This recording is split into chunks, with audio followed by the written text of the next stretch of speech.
നമസ്കാരം. ഈവനിംഗ് ഡിബേറ്റിലേക്ക് സ്വാഗതം. അധികാരം ഉപയോഗിച്ച് ഭരണഘടനാ സ്ഥാപനങ്ങളെ ഉപയോഗിച്ച് ഏറെ നാളായി തുടരുന്ന വേട്ടയുടെ പ്രകടമായ ഉദാഹരണമാവുകയാണ് കെജ്രിവാൾ. മാസങ്ങളായി തുടരുന്ന ജയിൽവാസത്തിന് നേരത്തെ അല്പാശ്വാസം കോടതിയുടെ ഇടപെടലിൽ ലഭിച്ചിരുന്നു. ഇഡിക്ക് പുറമെ CBI കൂടി ഇറക്കി വൈര്യനിര്യാതന ബുദ്ധി തുടർച്ചയാക്കിയ മോദി വക പ്രവർത്തികൾ തുടരുകയാണ്. ഇപ്പോഴിതാ കെജ്രിവാളിന് ഇടക്കാല ജാമ്യം ലഭിച്ചിരിക്കുന്നു. കള്ളപ്പണ നിരോധന നിയമപ്രകാരം ED ചെയ്ത അറസ്റ്റ് നിയമവിധേയമല്ലെന്ന് കണ്ടാണ് സുപ്രീം കോടതി ഇടക്കാല ജാമ്യം അനുവദിച്ചത്. കൂടുതൽ പരിശോധനകൾക്കായി 3-അംഗ ബെഞ്ചിലേക്കും വിട്ടിട്ടുണ്ട്. മോദിക്ക് തിരിച്ചടിയാകുമ്പോൾ പരിശോധിക്കപ്പെടേണ്ടത് എന്തൊക്കെ? ഇതാണ് ഇന്ന് ഈവനിംഗ് ഡിബേറ്റ് ചർച്ചയ്ക്കായി എടുക്കുന്നത്. KT കുഞ്ഞിക്കണ്ണൻ CPIM പ്രതിനിധിയായി, ഒപ്പം പാലോട് സന്തോഷ് BJP പ്രതിനിധിയായി, ഷൈബു മഠത്തിൽ ആം ആദ്മി പാർട്ടി നേതാവ് ആയി, ഒപ്പം ജോർജ് ജോസഫ് സാമൂഹ്യ നിരീക്ഷകനായി നമ്മുടെ ചർച്ചയെ സമ്പന്നമാക്കും. ആദ്യം ശ്രീ BJP നേതാവ് പാലോട് സന്തോഷിലേക്ക്. ശ്രീ പാലോട് സന്തോഷ്, കള്ളപ്പണം വെളുപ്പിക്കൽ നിയമപ്രകാരം EDയുടെ അറസ്റ്റ് നിയമവിധേയമല്ല എന്ന് കണ്ടാണ് കെജ്രിവാളിന് ഇപ്പോൾ ഇടക്കാല ജാമ്യം സുപ്രീം കോടതി അനുവദിച്ചിരിക്കുന്നത്. അതായത് മോദി സർക്കാരിനെതിരെ രാഷ്ട്രീയമായി ഉയരുന്ന ആരോപണങ്ങൾ ശരിവെക്കുന്നതാണോ കോടതിയുടെ ഈ വിധി? അജിത് ഷാ, നമ്മളിവിടെ നോക്കിക്കാണേണ്ടത് ഇത് BJPയുടെ കേന്ദ്ര നേതൃത്വമല്ല ഈ കേസുമായി ബന്ധപ്പെട്ട് വിധി പറഞ്ഞതും ഇടക്കാല ജാമ്യം അനുവദിച്ചതും അറസ്റ്റ് ചെയ്തതൊന്നും BJPയുടെ ഓൾ ഇന്ത്യ കമ്മിറ്റിയോ അല്ലെങ്കിൽ NDAയുടെ കമ്മിറ്റികളൊന്നും അല്ല. ഇത് അന്വേഷിക്കുന്നത് ED ആണ്, DYFI അല്ല. എൻഫോഴ്സ്മെൻറ്റ് ഡയറക്ടറേറ്റ് ആണ്, അല്ലെ DYFI അല്ല. സ്വാഭാവികമായും ഒരു സംസ്ഥാനത്തിൻ്റെ മുഖ്യമന്ത്രിയോ മന്ത്രിമാരോ അഴിമതി നടത്തിയാൽ അത് ബന്ധപ്പെട്ട് അവർ കുറ്റക്കാരാണെന്ന് കണ്ടാൽ സ്വാഭാവികമായും ജയിലിൽ അടയ്ക്കുന്നത് സ്വാഭാവികമാണ്. ഒരു കാര്യം മനസ്സിലാക്കണം, നമ്മൾ TN ശേഷൻ എന്ന് പറഞ്ഞൊരു ഇലക്ഷൻ കമ്മീഷൻ ഉണ്ടായിരുന്നു നമ്മുടെ ഇന്ത്യയിൽ. അപ്പോഴാണ് ഇലക്ഷൻ കമ്മീഷൻ്റെ അധികാരങ്ങൾ എന്താണെന്ന് നമ്മൾ മനസ്സിലാക്കിയത്. അതുപോലെയാണ് ഇന്ത്യയിലെ എൻഫോഴ്സ്മെൻറ്റ് ഡയറക്ടറേറ്റും അതുപോലുള്ള കേന്ദ്ര അന്വേഷണ ഏജൻസികൾ ഇന്ത്യയിലെ അഴിമതിയുടെയും അക്രമത്തിനും അതുപോലെ തന്നെ വിഘടനവാദത്തിനും ഒക്കെ നേതൃത്വം കൊടുക്കുന്ന ശക്തികളെ കണ്ടുപിടിക്കുന്നതിനും അവരെ അറസ്റ്റ് ചെയ്യുന്നതിനും അവരെ ജയിലിലടക്കുകയൊക്കെ ചെയ്യുന്നത്. ത്യാഗോജ്ജലമായ പോരാട്ടമാണോ കെജ്രിവാൾ ചെയ്തത്? അഴിമതിക്കെതിരെ അഴിമതി വിരുദ്ധ സമീപനമായിരുന്നല്ലോ. അറിയാലോ അജിത് ഷാ, എന്തെല്ലാം ശക്തമായ നിലപാട് സ്വീകരിച്ചവരായിരുന്നു ഒരു സമയത്ത് ഞാനുമൊക്കെ. ആ അഴിമതി വിരുദ്ധതയാണോ അതേ അഴിമതി അനുകൂലമാണോ? ഇപ്പോൾ ഒരു നിരപരാധി പോലും ശിക്ഷിക്കപ്പെടാൻ പാടില്ല, ഒരു കുറ്റവാളി രക്ഷപ്പെടാനും പാടില്ല എന്ന ഒരു സിദ്ധാന്തമാണല്ലോ നമ്മളെല്ലാം ഉയർത്തുന്നത്. ഇവിടെ പരിശോധിക്കുക, ഇന്നലെ ഒരു വിധി വന്നല്ലോ നമ്പിനാരായണൻ്റെ. അജിത് ഷാൻ അതും അറിയാലോ കാര്യങ്ങൾ, എത്ര വർഷം നീണ്ട പോരാട്ടമാണെന്ന്. ഇപ്പം നമ്മൾ നോക്കിക്കാണേണ്ട എന്താണ്? കെജ്രിവാളിനെതിരെ ഉണ്ടായ ആരോപണം കേന്ദ്ര ഏജൻസികൾ അന്വേഷിച്ചപ്പോൾ അതിൽ വ്യക്തമായി അദ്ദേഹം കുറ്റക്കാരനാണെന്ന് കണ്ടു. പിന്നെ അതിന് പൂർണ്ണമായും തെറ്റുകാരനാണ് അല്ലയോ എന്ന് തീരുമാനിക്കേണ്ടതാണ്, അത് കോടതിയാണ്. ഇപ്പം 3-അംഗ ബെഞ്ചിന് വിട്ടതാണ്. അപ്പോൾ സ്വാഭാവികമായി പരിശോധിക്കട്ടെ. അതായത് ശ്രീ പാലോട് സന്തോഷ്, ലോകത്തെവിടെയും അന്വേഷിക്കാൻ ഏജൻസികൾ തന്നെയാണുള്ളത്. DYFIയും ഇല്ല, ABVPയും ഇല്ല. പക്ഷേ ഈ കേന്ദ്ര സംവിധാനങ്ങളെ ഭരിക്കുന്നവർ നടത്തുന്ന പക്ഷപാതപരമായ ഇടപെടലുകളാണ് ചോദ്യം ചെയ്യപ്പെടുന്നത്. കാരണം പണ്ട് കോൺഗ്രസ് ഭരിക്കുന്ന കാലഘട്ടത്തിൽ കൂട്ടിലിട്ട തത്തേന്ന് CBI പറഞ്ഞ ഓർമ്മയുണ്ടല്ലോ. നിങ്ങളുടെ പാർട്ടി അടക്കം അതിന് വലിയ ഘോഷം തീർത്തു. ഇവിടെ നമുക്ക് പരിശോധിക്കപ്പെടേണ്ടത് വസ്തുതാപരമായ കാര്യങ്ങളാണ്. Prevention of money laundering act 2002 section 19 പ്രകാരം, അതായത് എന്താണ്, ED to arrest persons based on the material in their possession, providing a reasonable basis to suspect that an individual has committed an offence punishable under law. അതായത് ഇവിടെയുള്ള ആരോപണം 100 കോടി രൂപ ചോദിച്ചു എന്നതിന് വ്യക്തമായ തെളിവുണ്ട് എന്നതാണ് EDയുടെ വാദം. മറിച്ച് ഈ പണം അയാളിൽ നിന്ന് കണ്ടെത്തിയിട്ടില്ല. അങ്ങനെ ഇല്ലാത്ത സ്ഥിതിക്ക് സെക്ഷൻ 19 പ്രകാരമുള്ള അറസ്റ്റ് സാധൂകരിക്കാനാകില്ല. ഇതാണ് കോടതി പറയുന്നത്. ഇതാണ് കോടതി പറഞ്ഞത്, EDയുടെ അറസ്റ്റ് നിയമവിധേയമല്ല. ഞാൻ അതിന് വ്യക്തമായ അതാണ് പോയത്. അറസ്റ്റ് ചെയ്തുകൊണ്ടല്ല. ഞാൻ പറയാം ഇത് 100 കോടി രൂപ കട്ടു. ആ 100 കോടി രൂപ കട്ട ആൾ കൊണ്ടൊന്ന് അദ്ദേഹത്തിൻ്റെ വീട്ടിൽ വെക്കുമോ അല്ലെങ്കിൽ ബന്ധസ്ഥലത്ത് വെക്കുമോ? ബുദ്ധിയുള്ളവൻ എന്ത് ചെയ്യും? കട്ട പൈസ നേരെ എവിടെയാണ് അത് പ്രൊട്ടക്ഷൻ കിട്ടുക, സംരക്ഷണം കിട്ടുക, അവിടത്തേക്ക് മാറ്റി. നിങ്ങൾ കണ്ടെടുത്തോ? അല്ല, ഞാൻ കണ്ടെടുക്കുമല്ലോ. ഞാനൊന്ന് പറയട്ടെ. നിങ്ങൾക്ക് ഓർമ്മയുണ്ടാകുമല്ലോ UPA government UPA government India രാജ്യം ഭരിക്കുമ്പോൾ 10 വർഷം ഭരിക്കുമ്പോൾ ലക്ഷക്കണക്കിന് കോടി രൂപ ആരോപണമാണ് ഉണ്ടായിട്ടുള്ളത്. എത്രമാത്രം ആരോപണം ഉണ്ടായി?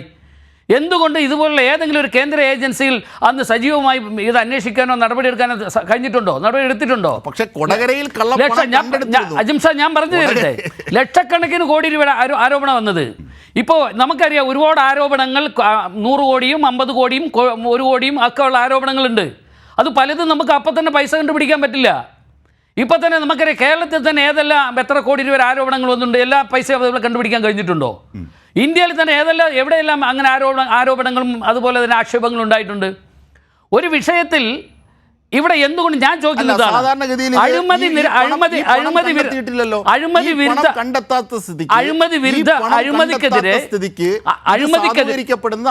നിരോധന നിയമപ്രകാരം പരിശോധനകൾ നടത്താം. ഇഡിയിലേക്ക് പോവുകയും കള്ളപ്പണം വെളുപ്പിക്കൽ PML ആക്ട് വഴി പോവുകയും ചെയ്തതിലെ ദുരുദ്ദേശം നിങ്ങളുടെ രാഷ്ട്രീയ താല്പര്യം ഞാൻ തിരിച്ചെത്താം. നമുക്ക് ഓരോ റൗണ്ട് ഒന്ന് പോയതിനു ശേഷം നമുക്ക് തർക്കങ്ങളും വാദങ്ങളിലേക്കും പോകാം. ശ്രീ KT കുഞ്ഞിക്കണ്ണൻ, അതായത് കേന്ദ്ര ഏജൻസികളെ CBI ആയാലും ED ആയാലും മറ്റ് എന്തൊക്കെ സംവിധാനങ്ങളായാലും ഈവൻ ഭരണഘടനാ സ്ഥാപനങ്ങളായ ഗവർണർമാരെ ഉപയോഗിച്ച് പോലും പല വിധത്തിലും രാഷ്ട്രീയ നിര്യാതന ബുദ്ധിയോടുകൂടിയാണ് കാര്യങ്ങൾ നീക്കുന്നത് എന്നതാണ് ഏറ്റവും വലിയ പരാതിയായി BJPക്കെതിരെ വരുന്നത്. അതിൻ്റെ ഇപ്പോഴത്തെ ഉത്തമ ഉദാഹരണമായി നിൽക്കുന്നതാണ് ജാർഖണ്ഡിലെ മുഖ്യമന്ത്രിയുടെ കാര്യം, ഒപ്പം ഈ ദില്ലി മുഖ്യമന്ത്രി അരവിന്ദ് കെജ്രിവാളിൻ്റെ വിഷയം. ഇപ്പോൾ അരവിന്ദ് കെജ്രിവാളിന് രണ്ടാമതാണ് ഇടക്കാല ജാമ്യം അനുവദിച്ചത്. പക്ഷേ അദ്ദേഹത്തിന് ജയിൽ മോചിതനാകാനാകില്ല. അവിടെ കോടതി ഇന്ന് പറഞ്ഞതിൽ സുപ്രധാനമായൊരു പോയിൻ്റാണ് ഞാൻ സൂചിപ്പിച്ചത്. അതായത് EDയുടെ അറസ്റ്റ് നിയമവിധേയമല്ല. അപ്പോൾ എന്തൊക്കെയോ നിങ്ങൾ ഉന്നയിക്കുന്ന രാഷ്ട്രീയ ആരോപണങ്ങൾ ശരിവെക്കുന്ന എന്തൊക്കെയോ വസ്തുതകൾ അവിടെ ചിഞ്ഞു നടന്നു. അതോ പാലോട് സന്തോഷ് പറഞ്ഞതുപോലെ അന്വേഷണത്തിൻ്റെ ഭാഗമായി ആരെ അറസ്റ്റ് ചെയ്യാതിരിക്കാനാകുമോ എന്നുള്ളതാണ്.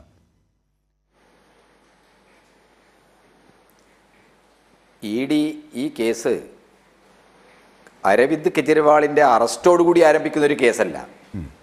അതിന് എത്രയോ മുമ്പ് തന്നെ സിസോദിയെ ഈ ഇത്തരം ഒരു മദ്യനയ കേസിൽ തന്നെ അറസ്റ്റ് ചെയ്ത് ജയിലിലടച്ചിട്ടുണ്ട്. വളരെ സുദീർഘമായ 1 വർഷത്തിലേറെ നീണ്ട അന്വേഷണമാണ് ED നടത്തിയത്. എന്തുകൊണ്ട് EDക്ക് തെളിവുണ്ടാക്കാൻ കഴിഞ്ഞില്ല? ഇത് കള്ളപ്പണം വെളുപ്പിക്കൽ കേസാണ്. അതാണ് പാലോട് സന്തോഷ് മനസ്സിലാക്കേണ്ടത്. ആ കേസിൽ ആവശ്യമായ തെളിവുകൾ ഉണ്ടാക്കാൻ കഴിയാതെ ഒരു സംസ്ഥാനത്തിൻ്റെ മുഖ്യമന്ത്രിയെ രാഷ്ട്രീയ വൈരാഗ്യം വെച്ച് പ്രതികാര ബുദ്ധിയോടുകൂടി അറസ്റ്റ് ചെയ്ത് ജയിലിലടച്ചു. അതിനെന്താ നിങ്ങൾ ചെയ്തത്? ഈ മദ്യനയ കേസുമായി ബന്ധപ്പെട്ട് ഹൈദരാബാദിലെ ഒരു വ്യവസായി, ഒരു സ്ഥാപനം, ആ സ്ഥാപനത്തിൻ്റെ ഉടമ അദ്ദേഹം ഈ കേസിൽ പ്രതിയാ. അദ്ദേഹത്തിൽ നിന്ന് മൊഴി വാങ്ങി അദ്ദേഹത്തെ മാപ്പ് സാക്ഷിയാക്കിയാണ് സിസോദിയ തൊട്ട് അരവിന്ദ് കെജ്രിവാൾ വരെയുള്ള ആളുകളെ ഈ കേസിൽ പ്രതിയാക്കാനുള്ള നീക്കം ED നടത്തിയത്. വളരെ കുടിലമായ അധാർമികമായ നീക്കമാണ് ED നടത്തിയത്. ആ വ്യവസായിയെ പിന്നീട് ഇലക്ട്രൽ ബോണ്ട് പുറത്തു വന്നപ്പോൾ നമ്മളെന്താ കണ്ടത്? ഇലക്ട്രൽ ബോണ്ട് പുറത്തു വന്നപ്പോൾ ഇലക്ഷൻ കമ്മീഷൻ SPI സമർപ്പിച്ച പട്ടികയിൽ ലിസ്റ്റിൽ ആരുണ്ട്? BJPക്ക് പണം കൊടുത്ത കൂട്ടത്തിൽ ആരുണ്ട്? ഈ വ്യവസായിയുണ്ട്. ഡൽഹി മദ്യനയ കേസിൽ അരവിന്ദ് കെജ്രിവാളിനെതിരെ മാപ്പ് സാക്ഷിയായി മൊഴി നൽകിയ ആ കേസിലെ പ്രതിയായിട്ടുള്ള ഈ വ്യവസായിയുണ്ട്. ഇതിനാണ് ഉത്തരം പറയേണ്ടത് BJPയെ പ്രതികരിക്കുന്ന ആളുകൾ. ഈ രീതിയിൽ അധാർമികമായി അങ്ങേയറ്റ കുൽസിത ബുദ്ധിയോടുകൂടി കേന്ദ്ര ഏജൻസികളെ ഉപയോഗിച്ച് ഭരണഘടനയും ഭരണഘടനയുടെ കുറ്റവും ശിക്ഷയുമൊക്കെയായി ബന്ധപ്പെട്ട എല്ലാ ധാർമ്മികതകളെയും അട്ടിമറിക്കുകയും തങ്ങളുടെ രാഷ്ട്രീയ താല്പര്യങ്ങൾക്ക് വേണ്ടി, സങ്കുചിത താല്പര്യങ്ങൾക്ക് വേണ്ടി ഭരണഘടനാ സംവിധാനങ്ങളെ തുടർച്ചയായി ഉപയോഗിക്കുകയും ചെയ്യുന്ന അവസ്ഥയായുള്ളത്. സന്തോഷിനറിയാമോ? മധു കോണ്ട ജാർഖണ്ഡിലെ പഴയ മുഖ്യമന്ത്രിയല്ലേ, BJP അല്ലേ? അദ്ദേഹത്തിനെതിരായിട്ട് ഭൂമി ഇടപാടുമായി ബന്ധപ്പെട്ട് വലിയൊരു കേസുണ്ട്. അദ്ദേഹം BJP ചേർന്നപ്പോൾ, കോൺഗ്രസ്സുകാരനായ അദ്ദേഹം BJP ചേർന്നപ്പോൾ ആ കേസ് നിങ്ങൾ പ്രൊസീഡ് ചെയ്തോ? മുന്നോട്ട് കൊണ്ടുപോയോ? അദ്ദേഹത്തിന്റെ ഭാര്യ ഈ ലോക്സഭാ തെരഞ്ഞെടുപ്പിൽ BJPയുടെ സ്ഥാനാർത്ഥിയായിരുന്നില്ലേ? അപ്പോൾ നിങ്ങൾ രാഷ്ട്രീയം കളിക്കരുത്. ഭരണഘടനാ സംവിധാനങ്ങളെ, പ്രത്യേകിച്ച് ഇൻവെസ്റ്റിഗേഷൻ ഏജൻസികളെ വെച്ച്, ആ ഇൻവെസ്റ്റിഗേഷൻ ഏജൻസികളെ വെച്ച് രാജ്യത്തെ എല്ലാ പ്രതിപക്ഷ പാർട്ടികൾക്കെതിരായിട്ട് മാത്രമല്ല, അറിയപ്പെടുന്ന സെലിബ്രിറ്റികൾ അറിയാതെ മോഡിക്കെതിരായിട്ട് ഒന്ന് പ്രതികരിച്ചു പോയാൽ അവർക്കെതിരായിട്ട് വരെ EDയെയും CBIയെയും ഇറക്കി കളിക്കുന്ന അവസ്ഥയാണ് നമ്മുടെ രാജ്യത്തുള്ളത്. ഇത് രാജ്യമെത്തപ്പെട്ട സ്വേച്ഛാധികാരപൂർണമായ ഒരു വാഴ്ചയുടെ, താന്തോന്നിത്ത വാഴ്ചയുടെ ഒരു പ്രകടമായ അവസ്ഥയാണ്. ആ പ്രകടമായ അവസ്ഥക്ക് ഈ തെരഞ്ഞെടുപ്പിൽ ഉണ്ടായ പ്രഹരം 240 സീറ്റല്ലേ കിട്ടിയുള്ളൂ. 400 സീറ്റ് കിട്ടുമെന്നല്ലേ പറഞ്ഞത്. ഒറ്റയ്ക്ക് ഗവൺമെന്റ് ഉണ്ടാക്കാൻ കഴിഞ്ഞില്ലല്ലോ. ഇപ്പോൾ JDUവിൻ്റെയും അതേപോലെ തന്നെ TDPയുടെയും സഹായത്തോടു കൂടിയല്ലേ ഗവൺമെന്റ് നിലനിൽക്കുന്നത്. അപ്പോൾ ഈ ദുർബലമായ ഗവൺമെന്റ് എങ്കിലും തങ്ങളുടെ ഇത്തരം നടപടികളിൽ നിന്ന്, സ്വേച്ഛാധികാര പ്രമത്തത പ്രകടിപ്പിക്കുന്ന നടപടികളിൽ നിന്ന് പിറകോട്ട് പോകുമെന്ന് നമ്മളെല്ലാം പ്രതീക്ഷിച്ചിരുന്നു. പക്ഷേ എന്താണ്, വളരെ തീവ്രമായ രീതിയിൽ രാഷ്ട്രീയ വൈര്യനിരാധന എല്ലാ ആളുകളെയും കൈകാര്യം ചെയ്യും. ഞാൻ തിരിച്ചെത്താം. ശ്രീ ഷൈബു മഠത്തിൽ, ആം ആദ്മി പാർട്ടി നേതാവ്, അതായത് അഴിമതിക്കെതിരെ ഉള്ള പ്രഘോഷമായി വളർന്നു വന്ന എന്താണ് അണ്ണാ ഹസാരയ്ക്കൊക്കെ ശേഷം വളർന്നു വന്ന ഒരു വലിയ പാർട്ടിയായിട്ടാണ് ആം ആദ്മി പാർട്ടിയെ കാണുന്നത്. ഇവിടെ BJP നേതാവ് പറഞ്ഞത് അവർ തന്നെ അഴിമതിയിൽ കുടുങ്ങുന്നു എന്നുള്ളതാണ്. അഴിമതിയിൽ കുടുങ്ങിക്കഴിയുമ്പോൾ അത് രാഷ്ട്രീയ നിര്യാതന ബുദ്ധി പ്രകാരം പിടിച്ചതാണ് എന്ന് പറഞ്ഞിട്ട് കാര്യമില്ല. ഇത് ഏതെങ്കിലും വസ്തുതകളുടെ അടിസ്ഥാനത്തിൽ വേണം കാര്യങ്ങൾ പരിശോധിക്കാൻ. അഴിമതി നടത്തിയാൽ പിടിക്കണ്ടേ? ഈ ചോദ്യമാണ് ചോദിച്ചത്. ഇന്ന് കോടതിയിൽ ലഭിച്ചത് മോദിക്കുള്ള തിരിച്ചടിയാണോ? കേൾക്കാമോ? കേൾക്കാം, പറഞ്ഞോളൂ.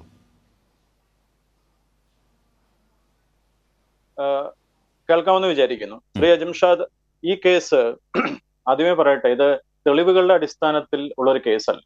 ആം ആദ്മി പാർട്ടി ഡൽഹിയിൽ ഭരണം നേടിയ ശേഷം പിന്നീട് പഞ്ചാബിൽ ഭരണം നേടി. അത് കഴിഞ്ഞ് ഗുജറാത്തിലേക്ക് ഗുജറാത്ത് തെരഞ്ഞെടുപ്പിൽ ആം ആദ്മി പാർട്ടി മത്സരിക്കുന്ന സമയത്താണ് യഥാർത്ഥത്തിൽ ഈ കേസ് അണിയറയിൽ ഒരുങ്ങുന്നത്. ആം ആദ്മി പാർട്ടി BJPയുടെ ശക്തി കേന്ദ്രങ്ങളിൽ, BJPയുടെ ഹിന്ദി മേഖലയിലുള്ള, ഹിന്ദി ബെൽറ്റിലുള്ള സംസ്ഥാനങ്ങളിൽ പിന്നെ BJPയുടെ ശക്തി കേന്ദ്രങ്ങളിലേക്ക് കടന്നു കയറാൻ കഴിവുള്ള ഒരു പാർട്ടിയായി ആം ആദ്മി പാർട്ടി വളരുന്നു.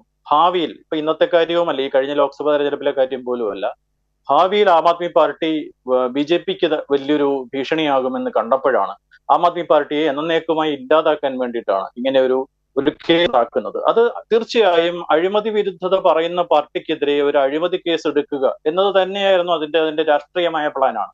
നിങ്ങൾ ഈ കേസിൽ ഏറ്റവും പ്രധാനമായി മനസ്സിലാക്കേണ്ടത് ഇന്നത്തെ സുപ്രീം കോടതി വിധി എന്താണ്. ഇന്നത്തെ സുപ്രീം കോടതി വിധിയിലേക്ക് സ്പെസിഫൈ ചെയ്യാം ശ്രീ മഠത്തിൽ. ശരി, ഇതിലേറ്റവും നമ്മൾ പ്രധാനമായിട്ട് കാണേണ്ടത് ഈ കേസ് തുടങ്ങുന്നത്, ഇപ്പോ അരവിന്ദ് കെജ്രിവാളിനെ അറസ്റ്റ് ചെയ്തത് ഒറിജിനലി CBIയുടെ കേസിലല്ല, EDയുടെ എൻഫോഴ്സ്മെന്റിന്റെ കേസിലാണ്. CBI അന്വേഷിക്കുന്നത് പ്രിവെൻഷൻ ഓഫ് കറപ്ഷൻ ആക്ട് ആണ്, അഴിമതി നിരോധന നിയമമാണ്. എന്നാൽ അഴിമതി നിരോധന നിയമം അനുസരിച്ച് കേസെടുക്കണമെങ്കിൽ മിനിമം 2 കാര്യങ്ങൾ സാറ്റിസ്ഫൈ ചെയ്യണമെന്ന് നേരത്തെ വിവിധ സുപ്രീം കോടതി വിധികളാൽ എസ്റ്റാബ്ലിഷ് ചെയ്തിട്ടുണ്ട്. അതായത് അധികാരത്തിലിരിക്കുന്നയാൾ എന്തെങ്കിലും ഒരു ഫേവർ ചെയ്തു കൊടുത്തു, ഒരു കാര്യം ചെയ്തു കൊടുത്തു എന്നുള്ളതിന് തെളിവ് വേണം, അയാൾ പണം വാങ്ങിയതിന് തെളിവ് വേണം. ഈ കേസിൽ ഇത് രണ്ടും ഇല്ലാത്തത് കൊണ്ടാണ് ആം ആദ്മി പാർട്ടിയുടെ നേതാക്കളെ കുടുക്കാൻ വേണ്ടി prevention of money laundering act കൊണ്ടുവരുന്നത്. അതായത് കള്ളപ്പണം നിരോധന നിയമം എന്നാണ് പറയുന്നതെങ്കിലും നമുക്കറിയാം 90കളിൽ പിന്നെ 2 UN ചാർട്ടറുകളിലൂടെയാണ്, UN ചാർട്ടറുകൾ ഇന്ത്യ ഒപ്പിടുമ്പോഴാണ് ഡ്രഗ്സിന്റെ ട്രാഫിക്, ഇന്റർനാഷണൽ ഡ്രഗ് ട്രാഫിക്, അതുപോലെ രാജ്യവിരുദ്ധ വിധ്വംസ പ്രവർത്തനങ്ങൾ തുടങ്ങിയവ തടയാൻ വേണ്ടി കൊണ്ടുവന്ന നിയമമാണ് മണി ലോണ്ടറിംഗ് ആക്ട്. ഈ മണി ലോണ്ടറിംഗ് ആക്ടിന്റെ പ്രത്യേകത ഇത്തരത്തിൽ കൊണ്ടുവന്ന ഒരു തീവ്രവാദ സ്വഭാവമുള്ള പ്രവർത്തനങ്ങൾ തടയാൻ കൊണ്ടുവന്ന നിയമമായതുകൊണ്ട് തന്നെ ഈ കേസിൽ അറസ്റ്റ് ചെയ്യപ്പെട്ടാൽ പിന്നെ ജാമ്യം കൊടുക്കാൻ സാധിക്കില്ല. ഈ കേസിലെ സെക്ഷൻ, ഇപ്പൊ സെക്ഷൻ 24, സെക്ഷൻ 42 നമ്മൾ 2 ശ്രദ്ധിക്കേണ്ട സെക്ഷനുകളാണ്. അതുകൊണ്ട് തന്നെ ജാമ്യം ഒരു കാരണവശാലും കൊടുക്കാൻ കോടതികൾക്ക് അധികാരമില്ലാത്തത് കൊണ്ട് തന്നെയാണ് ഇത്. അതിന്റെ ഒരു ചരിത്രമാണ്, ഞാൻ അതിലേക്ക് പോകുന്നില്ല. കാരണം ഈ സെക്ഷൻ പിന്നീട് സുപ്രീം കോടതിയുടെ ഒരു ഉത്തരവിലൂടെ ദുർബലപ്പെടുകയും 2019 ഭേദഗതി കൊണ്ടുവന്ന് വീണ്ടും ജാമ്യമില്ലാ വകുപ്പ് എന്നുള്ളത് റീഇൻഫോഴ്സ് ചെയ്ത് ഉറപ്പിക്കുകയും ചെയ്ത വകുപ്പുകളാണ്. എന്തായാലും ഞങ്ങൾ ഈ കേസിൽ എന്താണ് സുപ്രീം കോടതിയിൽ പറഞ്ഞത്, സെക്ഷൻ 19 അനുസരിച്ച് ഈ സെക്ഷൻ 19 വരുന്നതിന് തന്നെ കാരണം അതാണ്. ഈ കേസ് അറസ്റ്റ് ചെയ്താൽ ഒരു കാരണവശാലും ജാമ്യം കൊടുക്കാൻ പറ്റാത്തത് കൊണ്ട് അറസ്റ്റിന് ചില കണ്ടീഷൻസ് വെച്ചിരിക്കുന്നു. ഇത്തരം നിയമം പിന്നെ ആകെ ഉള്ളത് പിന്നെ UAPAയിൽ മാത്രമാണ്. നമ്മൾ ഓർക്കണം, ഇത് ആ സെക്ഷന് നമുക്ക് ചില സാമ്യങ്ങൾ കാണാൻ പറ്റുന്നത് UAPA ആക്ട് അനുസരിച്ച് പ്രബീർ പുർക്കായസ്ത എന്ന ഒരു ജേർണലിസ്റ്റിനെ അറസ്റ്റ് ചെയ്തിരുന്നു. അദ്ദേഹത്തിന്റെ അറസ്റ്റ് ഈ കണ്ടീഷൻസ് പാലിച്ചില്ല എന്ന് പറഞ്ഞ് 1 മാസം മുൻപ് സുപ്രീം കോടതി റദ്ദാക്കിയിരുന്നു. അതിന് സമാനമായ ഒരു സാഹചര്യമാണ്. അതായത് അറസ്റ്റിനുള്ള കണ്ടീഷൻസ് പാലിച്ചില്ല, അതുകൊണ്ട് ഈ അറസ്റ്റ് നിയമവിരുദ്ധമാണ് എന്നുള്ളതാണ് കേജ്രിവാൾ കോടതിയിൽ പറഞ്ഞ കാര്യം. കോടതി പരിഗണിച്ചത് 2 വിഷയങ്ങളാണ്. അറസ്റ്റിന്റെ കണ്ടീഷൻസ് പാലിച്ചോ, അറസ്റ്റ് ഇവിടെ അനിവാര്യമായിരുന്നു, അറസ്റ്റിനുള്ള ഒരു സാഹചര്യം ഉണ്ടായിരുന്നു. ഈ 2ാമത്തെ വിഷയമാണ് അറസ്റ്റ് ഈ കേസിൽ അനിവാര്യമായിരുന്നു, അറസ്റ്റിന്റെ സാഹചര്യം എന്താണ്. അതായത് പരിശോധിക്കാനായി 3 അംഗ ബെഞ്ചിലേക്ക് ഈ കോടതി റെഫർ ചെയ്തിട്ടുണ്ട്. ഞാൻ തിരിച്ചെത്താം ശ്രീ ഷൈബു മഠത്തിൽ. ശ്രീ ജോർജ് ജോസഫ്, അതായത് ഒരു തമാശ ഉയർന്നു കേട്ടത്, കെജ്രിവാളിൻ്റെ എല്ലാ കേസുകളും പോയി കെജ്രിവാൾ ഈസിയായി ജയിലിന് പുറത്തേക്ക് ഇറങ്ങും, ഒരു ജാമ്യാപേക്ഷ ഒരു പോരാട്ടവും വേണ്ട, NDAയിൽ മുന്നണിയിൽ ചേരുമെന്ന് പ്രഖ്യാപിച്ചാൽ മതി. ഇതാണ് ജനങ്ങളുടെ ഇടയിൽ സോഷ്യൽ മീഡിയയിലൊക്കെ സജീവമായ രണ്ട് വാചകം. അതായത് നഗ്നമായ ജനാധിപത്യ വിരുദ്ധത കേന്ദ്ര സർക്കാരിൻ്റെ ചിലവിൽ കൊണ്ടാടുകയാണ്. അതിന് നിയമത്തെ ഉപയോഗിക്കുന്നു, അതിന് കേന്ദ്ര സംവിധാനങ്ങളെ ഉപയോഗിക്കുന്നു, ഭരണഘടനാ സ്ഥാപനങ്ങളെ ഉപയോഗിക്കുന്നു. ഇന്നിപ്പോൾ കോടതിയിൽ കെജ്രിവാളിന് ലഭിച്ച ഇടക്കാല ജാമ്യം, അദ്ദേഹത്തിന് ജയിലിൽ നിന്ന് മോചിതനാകാനാകില്ല എങ്കിൽ പോലും ഇടക്കാല ജാമ്യം എന്തിൻ്റെയൊക്കെ സൂചനയായാണ് രാഷ്ട്രീയമായി നിരീക്ഷിക്കേണ്ടത് ശ്രീ ജോർജ് ജോസഫ്? അജിംഷാദ്, ഇവിടെ ഈ ED അതുപോലെ തന്നെ CBI പോലുള്ള ഏജൻസികൾ സമീപകാലത്ത്, പ്രത്യേകിച്ച് കഴിഞ്ഞ കുറച്ച് 4-5 വർഷമായിട്ട് നമ്മൾ കാണുന്ന ഒരു കാര്യം, ഒരു കേസിൻ്റെ ഒരു പ്ലോട്ട് ഫാബ്രിക്കേറ്റ് ചെയ്യുന്നു. ആ ഫാബ്രിക്കേറ്റ് ചെയ്ത പ്ലോട്ടിനകത്ത് ആരൊക്കെ പ്രതികളാകണം, എങ്ങനെയാണ് അവരെ കുടുക്കേണ്ടത്, അങ്ങനെ തങ്ങൾക്ക് രാഷ്ട്രീയമായി എതിരാളികളായി വരുന്ന ആളുകളെ കൃത്യമായി ജനങ്ങളുടെ മുമ്പിൽ ഇവർ ഇങ്ങനെയാണ്, ഇവർ അഴിമതിക്കാരാണ് എന്ന് പറഞ്ഞുകൊണ്ട്, അപ്പോൾ ED പോലുള്ളൊരു ഏജൻസി അല്ലെങ്കിൽ CBI പോലുള്ളൊരു ഏജൻസി അറസ്റ്റ് ചെയ്യുമ്പോൾ ജനങ്ങൾ വിചാരിക്കുന്നത് സ്വാഭാവികമായും എന്തെങ്കിലും ഇല്ലാതെ അങ്ങനെ CBIക്കും EDക്കൊക്കെ കേസ് എടുക്കാൻ പറ്റും. അതെ അതെ. ഇപ്പോൾ ഇവിടെ ഈ കേസിൽ, ഈ മദ്യനയ കേസിൻ്റെ കാര്യത്തിൽ നമ്മൾ ആലോചിക്കുക, ഇത് എപ്പോഴാണ് ഇതിനകത്ത് അരവിന്ദ് കെജ്രിവാളിലേക്ക് അന്വേഷണം കേന്ദ്രീകരിക്കുന്നു, അരവിന്ദ് കെജ്രിവാളിനെ അറസ്റ്റ് ചെയ്യുന്നു. അതായത് ഹൈദരാബാദിലെ വ്യവസായി ഇതിനകത്ത് പ്രധാന പ്രതിയാണ്, മുഖ്യപ്രതിയാണ്. ആ ആളാണ് ഈ അഴിമതിക്ക് വേണ്ടിയിട്ടുള്ള എല്ലാ കാര്യങ്ങളും ചെയ്യുന്നത്. അങ്ങനെ പ്രതിയായിരുന്ന ഒരാളുടെ മൊഴി എടുക്കുകയാണ്. ആ മൊഴിയിൽ അരവിന്ദ് കെജ്രിവാൾ ഈ സമയത്ത് അവിടെ ഉണ്ടായിരുന്നു, അദ്ദേഹം കേട്ടിരുന്നു എന്നുള്ള ഏതോ ഒരു വളരെ ഫ്ലിംസി ആയിട്ടുള്ള ഒരു മൊഴി എന്ന് പറഞ്ഞുകൊണ്ട് ആ മൊഴിയുടെ അടിസ്ഥാനത്തിലേക്ക് അരവിന്ദ് കെജ്രിവാളിലേക്ക് സംഭവം ടെസ്റ്റ് ചെയ്യുന്നു. അവിടെ മറ്റ് സംഭവിച്ചത് എന്താ, ഈ പറഞ്ഞ ഈ വ്യവസായി പിന്നീട് മാപ്പുസാക്ഷിയായിട്ട് മാറുകയാണ്. അപ്പോൾ പ്രതിയായിരുന്നിരുന്ന ആൾ മാപ്പുസാക്ഷിയായിട്ട് മാറുകയും നേരത്തെ സൂചിപ്പിച്ചതുപോലെ അദ്ദേഹം പിന്നീട് ഇലക്ട്രൽ ബോണ്ടിൽ കൊടുത്ത കാര്യമൊക്കെ ഉണ്ട്. അങ്ങനെ വരുമ്പോൾ കേജ്രിവാളിനെ തന്ത്രപരമായി ഇലക്ഷന് മുമ്പായിട്ട് കൊടുക്കുകയാണ്. അതൊരു വലിയ ക്യാമ്പയിനിലേക്ക് കൊണ്ടുവരുന്നു. ഇത് ആം ആദ്മി പാർട്ടി വലിയ അഴിമതിയുടെ പാർട്ടിയായിരുന്നു, വലിയ അഴിമതിക്കെതിരായ കുരിശുയുദ്ധം ആയിട്ട് വന്ന ആൾ, അതിൻ്റെ ആളുകൾ തന്നെ സിസോദിയും അതിൻ്റെ പ്രധാന നേതാവും അടക്കം ഇപ്പോൾ അകത്തേക്ക് പോയിരിക്കുന്നു എന്ന് പറയുന്നു. അവിടെ അതായത് നരേന്ദ്രമോദിയുടെ മുഖത്തേറ്റൊരു അടിയാണ് അന്ന് തെരഞ്ഞെടുപ്പിന് തൊട്ട് മുമ്പ് ഇടക്കാല ജാമ്യം നൽകുന്നത്. അവിടെ അരവിന്ദ് കെജ്രിവാൾ ഒരു ജാമ്യാപേക്ഷ സമർപ്പിച്ചിട്ട് പോലുമില്ല. പക്ഷേ തെരഞ്ഞെടുപ്പിൽ നിന്നും അരവിന്ദ് കെജ്രിവാളിനെ പോലെ ഒരു പ്രധാനപ്പെട്ട രാഷ്ട്രീയ നേതാവിനെ മാറ്റി നിർത്തുക എന്നുള്ള ഗൂഢോദ്ദേശം അതിൻ്റെ പിന്നിലുണ്ടെന്ന് കോടതിക്ക് വ്യക്തമായി ബോധ്യപ്പെട്ടതിൻ്റെ അടിസ്ഥാനത്തിലാണ് എല്ലാ വാദങ്ങളും തള്ളിക്കൊണ്ട് നിങ്ങൾ 1 മാസത്തേക്ക് പുറത്തുവിട്ടിട്ട് അദ്ദേഹത്തിന് തെരഞ്ഞെടുപ്പ് കോടതിയുടെ ഇടപെടൽ സുവ്യക്തമാവുകയാണ്, സുപ്രധാനമാവുകയാണ്. അതുപോലെ തന്നെ രാഷ്ട്രീയമായ ഇടപെടൽ കൂടി കേന്ദ്ര അർത്ഥത്തിലുള്ള പ്രതിപക്ഷത്തിൻ്റേത് കൂടുതൽ ശക്തിപ്പെടേണ്ടതുണ്ട്. നേരത്തെ സൂചിപ്പിച്ചതുപോലെ ശക്തമായൊരു പ്രതിപക്ഷമായി ജനങ്ങൾ പ്രതിപക്ഷത്തെ വരവേറ്റിയ സ്ഥിതിക്ക് ദുർബലമാക്കി ഭരണപക്ഷത്തെ എന്ന നിലയ്ക്ക് ആ അർത്ഥത്തിൽ കൂടി നമുക്ക് പോകാം. തീർച്ചയായും അരവിന്ദ് കെജ്രിവാളിന് ഇടക്കാല ജാമ്യം ലഭിക്കുന്നത് മോദിക്ക് രാഷ്ട്രീയമായ തിരിച്ചടിയാണോ? മോദി സംവിധാനങ്ങളെ, കേന്ദ്ര സംവിധാനങ്ങളെ തൻ്റെ രാഷ്ട്രീയ വൈരാഗ്യം തീർക്കാൻ ഉപയോഗിച്ചു വരികയാണോ? ഈ ചോദ്യങ്ങൾ ഏറെ നാളായി രാജ്യം ചോദിക്കുകയാണ്. അതിൻ്റെ ഏറ്റവും വലിയ പ്രകടമായ ഉദാഹരണമായി കെജ്രിവാൾ നിൽക്കുമ്പോൾ കെജ്രിവാളിന് ഇപ്പോൾ കോടതിയിൽ ലഭിച്ച ഈ ആനുകൂല്യം, ഇടക്കാല ജാമ്യം, ഏതർത്ഥത്തിലാണ് രാഷ്ട്രീയമായി അതിനെ വ്യാഖ്യാനിക്കേണ്ടത് ചർച്ച ചെയ്യുകയാണ് നാം. പാലോട് സന്തോഷ് BJP നേതാവിലേക്ക് തന്നെ പോകുമ്പോൾ, ശ്രീ പാലോട് സന്തോഷ്, അതായത് EDയുടെ അറസ്റ്റ് നിയമവിധേയമല്ല എന്ന് കണ്ടെത്തി ഇടക്കാല ജാമ്യം നൽകുന്നു കോടതി. അത് കൂടുതൽ പരിശോധനയ്ക്ക് വിധേയമാക്കാൻ 3-അംഗ ബെഞ്ചിന് വിടുന്നു. ഇവിടെ അഴിമതി നിരോധന നിയമം നിലനിൽക്കില്ല എന്ന് കണ്ടപ്പോൾ, അല്ലെങ്കിൽ നിലനിൽക്കില്ല എന്ന് കണ്ടതിൻ്റെ അടിസ്ഥാനത്തിൽ ആദ്യമേ EDയെ ഉപയോഗിച്ച് സംവിധാനങ്ങൾ പുഷ്പിപ്പിക്കുന്നു. അതിനുശേഷം CBIയെ കൊണ്ടുവരുന്നു.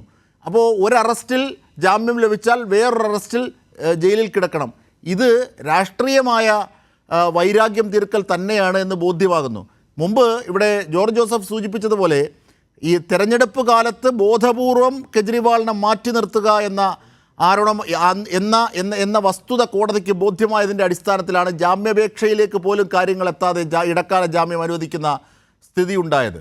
അതായത് നഗ്നമായ ലംഘനമാണ് ജനാധിപത്യത്തോട് BJP കാട്ടിക്കൊണ്ടിരിക്കുന്നത്. ശ്രീ പാലോട് സന്തോഷ്, അതാണ് ഇവിടെ ഉയർന്ന വാദം. ജാമ്യം കൊടുക്കുക എന്ന് പറഞ്ഞാൽ അദ്ദേഹം നിരപരാധിയാണെന്ന് ആരാ പറയുന്നത്? ഏതെല്ലാം കേസുകളിൽ ഏതെല്ലാം കോടതി ചെയ്താൽ അദ്ദേഹം കുറ്റവാളിയാണെന്ന് ആരാ പറയുന്നത്? ഞാൻ പറഞ്ഞോട്ടെ, ഇപ്പൊ ഇവിടെ തന്നെ എന്താ സുപ്രീം കോടതി ഇടക്കാല ജാമ്യം കൊടുത്തപ്പോൾ ഇവിടെ എന്താ പറയുക? മോദിക്കേറ്റ അടി, മോദിക്കേറ്റ അടി. എന്ത് സുപ്രീം കോടതിയിലെ ജഡ്ജ് എന്ന് പറയുന്നത് ED എന്ന് പറയുന്നതും ഈ കേന്ദ്ര സ്ഥാപനത്തിൻ്റെ എൻക്വയറി നടത്തുന്ന ആളുകളെല്ലാം BJPയുടെ നേതാക്കളുമായി ആലോചിച്ച് ചെയ്യുന്നു എന്ന്, അല്ലെങ്കിൽ നേതാക്കൾ ഭരണാധികാരികളുമായി ആലോചിച്ച് ചെയ്യുന്നു എന്നുള്ളതാണല്ലോ ആരോപണം ആദ്യമായി നിങ്ങൾ ഉന്നയിക്കുന്നത്. ഞാനൊരു കാര്യം KTയോട് ചോദിക്കട്ടെ, ഈ പാർട്ടി ഉണ്ടായത് എങ്ങനെയാണ്? ഈ കെജ്രിവാളിൻ്റെ പാർട്ടി ഉണ്ടാക്കിയ ആളെവിടെ? നമ്മൾ കേരളത്തിലെ എന്തുമാത്രം അക്രമങ്ങളും അതുപോലെ തന്നെ പ്രശ്നങ്ങളും നടക്കുമ്പോൾ SFIയും DYFIയും അല്ലാതെ വരുന്ന അടി കൊണ്ടാലും പ്രതി അവരല്ലേ? അടി കൊള്ളുന്നവനല്ലേ പ്രതി? നമ്മളിപ്പോൾ കണ്ടില്ലേ, ഹെൽമെറ്റ് വെച്ച് അടിച്ചിട്ട് അതെന്താ പറഞ്ഞത്? ആ ഹെൽമെറ്റ് കൊണ്ട് അടി കിട്ടുന്നവനാണ് പ്രതിയാവുന്നത്. സ്വാഭാവികമായും ഒരു സംസ്ഥാനത്ത് പ്രത്യേകിച്ചും ഈ ഒരു ഭരണം നടക്കുമ്പോൾ, LDF പോലുള്ള ഭരണം നടക്കുമ്പോൾ ഇവിടെ നടക്കുന്നത് എന്താ? അപ്പോൾ അതുകൊണ്ട് ഇതെല്ലാം അങ്ങനെയാണെന്ന് വരുത്തി തീർത്താണല്ലോ. ഇപ്പോൾ കേന്ദ്ര ഗവൺമെൻറ് ഇതിൽ ഏതെങ്കിലും അന്വേഷണ സാഹചര്യങ്ങൾ ഇടപെടുന്നുണ്ടോ? ഇല്ല.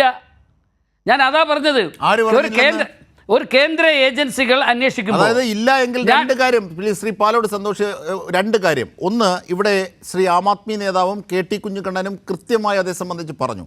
അതായത് മഠത്തിൽ പറഞ്ഞതനുസരിച്ച് തന്നെ നമുക്ക് കാര്യങ്ങൾ ചർച്ച ചെയ്യാം. അവരുടെ പാർട്ടി നേതാവ് നോക്കൂ, എങ്ങനെയാണ് ഇവിടെ ഈ കള്ളപ്പണ വെളുപ്പിക്കൽ നിയമം വരുന്നത്? കള്ളപ്പണം കണ്ടെത്താത്ത സ്ഥിതിക്ക് എങ്ങനെയാണത് വെളുപ്പിക്കൽ നിയമം വരുന്നത്? ഇവിടെ ഈ PML ആക്ട് പ്രകാരം, അതായത് കള്ളപ്പണം വെളുപ്പിക്കൽ നിരോധന നിയമപ്രകാരം, അതിൻ്റെ സെക്ഷൻ 19 പ്രകാരം ഈ പണം കണ്ടെത്താതെ അറസ്റ്റ് സാധൂകരിക്കപ്പെടില്ല. അപ്പോൾ നിയമവിധേയമായാണോ ED അറസ്റ്റ് ചെയ്തത്? അപ്പോൾ അവിടെ ഏതൊക്കെയോ പുറം ശക്തികളുടെ ഇടപെടലില്ലേ? രണ്ട്, അഴിമതി നിരോധന നിയമപ്രകാരം CBI അറസ്റ്റ് ചെയ്തിരുന്നുവെങ്കിൽ, അല്ലെങ്കിൽ CBIയുടെ നീക്കമാണെങ്കിൽ അതിനകത്ത് ഒരുപാട് ലൂപ്പ് ഹോളുകളുണ്ട്. ആ കേസ് നിലനിൽക്കില്ല. ഇത് മുൻകൂട്ടി കണ്ടിട്ടാണ് CBIക്ക് മുമ്പേ ED ഉപയോഗിച്ചത്. അതിൽ നിങ്ങൾക്ക് താല്പര്യമില്ലേ? എന്ത് വസ്തുതയുടെ അടിസ്ഥാനത്തിലാണ് ഇത്ര നാളായും നിങ്ങൾക്ക് കൃത്യമായി ഒരു തെളിവ് കണ്ടെത്താനാകാത്തത്? അതൊന്ന്. രണ്ട്, ഇവിടെ കൊടകരയിലടക്കം കള്ളപ്പണ കേസുകളുണ്ട്. BJPയോ BJP പക്ഷത്തോ നിൽക്കുന്നവർ നടത്തുന്ന കള്ളപ്പണ കേസുമായി ബന്ധപ്പെട്ട് ഒരു പേപ്പറുമായി ED അവരുടെ ഓഫീസിലേക്ക് കയറിയിട്ടുണ്ടോ? ഇതാണ് അവർ ആരോപിക്കുന്നത്. പറയൂ ശ്രീ പാലോട് സന്തോഷ്. ഞാൻ വളരെ വ്യക്തമായി പറയാം. ആരോപണങ്ങളുടെ അടിസ്ഥാനത്തിൽ ഒരാൾ അറസ്റ്റ് ചെയ്യത്തില്ല, തെളിവുകളുടെ അടിസ്ഥാനത്തിലാണ് അറസ്റ്റ് ചെയ്യുന്നത്. ഇവിടെ എന്താണ് തെളിവ്? ഞാൻ പറയട്ടെ, ആ തെളിവുകൾ കൊടുത്തത് കൊണ്ടാണല്ലോ ഇത്രയും നാൾ കൊണ്ട് അദ്ദേഹം ജയിലിൽ താമസിച്ചത്. ഇപ്പോൾ ഇടക്കാല ജാമ്യമാണല്ലോ. ഇടക്കാല ജാമ്യം എന്ന് പറഞ്ഞാൽ കുറ്റമുക്തനാക്കുന്നതല്ല. അപ്പോൾ ആരോപണങ്ങളുടെ അടിസ്ഥാനത്തിലാണെങ്കിൽ ആരെല്ലാം ജയിലിൽ പോകേണ്ടി വരും? നമുക്കറിയാം, എൻഫോഴ്സ്മെൻറ്റ് ഡയറക്ടറേറ്റ് ഇതുമായി ബന്ധപ്പെട്ട് ഓരോ കാര്യങ്ങളും അന്വേഷിച്ച് കോടതിയെ സമർപ്പിക്കും. കോടതിയിൽ ഇപ്പോൾ ജാമ്യം, ഒരു മുഖ്യമന്ത്രി എന്നുള്ള നിലയ്ക്ക് അദ്ദേഹത്തിന് ഇടക്കാല ജാമ്യം അനുവദിക്കുന്നു. അപ്പോൾ CBI അന്വേഷണത്തിൽ CBI എന്താ പറഞ്ഞിരിക്കുന്നത്? അദ്ദേഹത്തെ കോടതി അവരെ കസ്റ്റഡിയിൽ വിട്ടിരിക്കുകയാണ്, CBIയുടെ കസ്റ്റഡിയിൽ. അപ്പോൾ CBIയുടെ കസ്റ്റഡിയിൽ വിട്ടിരിക്കുന്ന ഒരാളിന് അങ്ങനെ പുറത്തു വരാൻ കഴിയില്ല. അതാണ് നമ്മൾ പറഞ്ഞത്. ഇവിടെ നമ്മൾ നോക്കേണ്ട ഒരു കാര്യമേ ഉള്ളൂ. ഈ കേസുമായി ബന്ധപ്പെട്ട് വന്നപ്പോൾ വളരെ വ്യക്തമായി ഒരു ആരോപണം ഉണ്ടാവുകയും അത് തെളിവിൻ്റെ അടിസ്ഥാനത്തിൽ അദ്ദേഹത്തെ അറസ്റ്റ് ചെയ്യുകയും മറ്റു കാര്യങ്ങളും ചെയ്തു. അതെ, അത് സ്വാഭാവികം. ശരി ശ്രീ പാലോട്, അത് ശരി. ശ്രീ KT കുഞ്ഞിക്കണ്ണൻ, പാലോട് വെച്ചത് യുക്തിപരമായ ഒരു കാര്യമാണ്. നിങ്ങൾ എന്തൊക്കെ പക്ഷപാതത്തിൻ്റെ കാര്യങ്ങൾ ഉന്നയിച്ചാലും BJPക്ക് അതിൻ്റേതായ വഴികളുണ്ട്, അതിൻ്റേതായ മാർഗങ്ങളുണ്ട്. BJP ഭരിക്കുന്നുവെങ്കിൽ അതിന് രാഷ്ട്രീയ ഇടപെടലില്ലാതെ സംവിധാനങ്ങളെ കൊണ്ടുപോവുകയാണ്. മറിച്ചുള്ളതൊക്കെ നിങ്ങളുടെ ആരോപണമാണ്. കാരണം ഇത്ര നാൾ അരവിന്ദ് കെജ്രിവാളിനെ പോലെ ഒരു മുഖ്യമന്ത്രി ജയിലിൽ കിടക്കണമെങ്കിൽ ഇടക്കാല ജാമ്യം 2 തവണ ലഭിച്ചിട്ടുണ്ട്, ശരിയാണ്. ഇപ്പോൾ ലഭിച്ചത് ഇടക്കാല ജാമ്യമാണല്ലോ. ഇത്ര നാളായി ജയിലിൽ കിടക്കണമെങ്കിൽ അതിൽ വസ്തുതയുടെ മേമ്പൊടി ഉണ്ടായിട്ട് തന്നെയല്ലേ? ഇതാണ് യുക്തിപരമായി പാലോട് സന്തോഷം മുമ്പോട്ട് വെച്ച ചോദ്യം. ശ്രീ KT. അല്ല, ആ കാര്യത്തിൽ കോടതി തന്നെ ഇന്ന് പറഞ്ഞല്ലോ, PMLA ആക്ടിലെ 19-ാം വകുപ്പ് ഈ കേസിൽ പ്രവർത്തിക്കുമോ, ഈ കേസിൽ പ്രയോഗിച്ചിട്ടുണ്ടോ, അതിൻ്റെ വസ്തുത എന്താണെന്ന് പരിശോധിക്കണം. അതിലേക്ക് കോടതി കടന്നിട്ടില്ല. ഒരു തെളിവുമില്ലാതെയാണ് അരവിന്ദ് കെജ്രിവാളിനെ ഡൽഹി മദ്യനയ കേസിൽ പ്രതിയാക്കിയത്. ഒരു തെളിവുമില്ലാതെ ഭരണ സംവിധാനങ്ങളെ, കേന്ദ്ര ഏജൻസികളെ ഈ മട്ടിൽ നിരന്തരമായി ഉപയോഗിക്കുക. ഇപ്പോൾ പാലോട് സന്തോഷം നിഷേധിക്കാൻ പറ്റുമോ? അശോക് ചവാൻ, ആദർശ് കുംഭകോണം UPA സർക്കാരിൻ്റെ കാലത്താണ്. BJPക്കാരും എല്ലാ പ്രതിപക്ഷ പാർട്ടികളും അന്ന് അതിശക്തമായി ഉയർത്തിയതാ അത്. വ്യാപം ആ അശോക് ചവാൻ